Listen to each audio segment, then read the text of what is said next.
பிளாசி யுத்தத்துக்கு பிறகு ஆங்கிலேயர்கள் தங்கள் கட்டுப்பாட்டில் இருக்க Mir ஜாஃபரை நவாபாக்கினார்கள். You are a king, Mir Jafar. இது என் சிம்மாசனமா? இல்லை, உங்கள் விருப்பப்படி ஆட்சி செய்வதற்கான வாடகை இருக்கையா?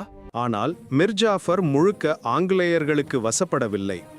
ஆங்கிலேயர்களின் கட்டுப்பாட்டிலிருந்து நாம் விடுபட வேண்டும். அது நம்ம மரியாதைக்காக. ஆம், அவர்கள் வணிகம் செய்ய வந்தார்கள். இப்போது நம்ம தேசத்தை ஆளுகிறார்கள். நம்ம பேரரசு மீண்டும் ஒளிர வேண்டும். நாம் ஒன்றாக இருந்தால் மட்டுமே அது சாத்தியம். அப்படி என்றால் புக்சார்ல நம்ம பதில் சொல்லுவோம்.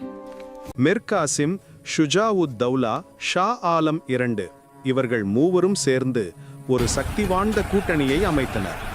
1764 அக்டோபர் 22 புக்சார் மைதானம் முழுக்க புகையிலும் சத்தத்திலும் மூழ்கிறது.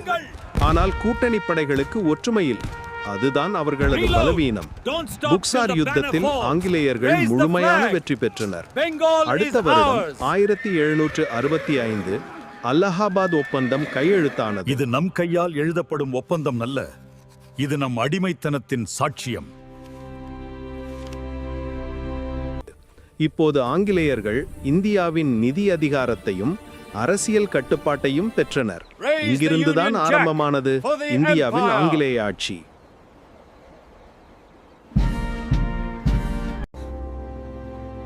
நம் மண்ணின் காற்று கூட இப்போது அவர்களின் வசம்.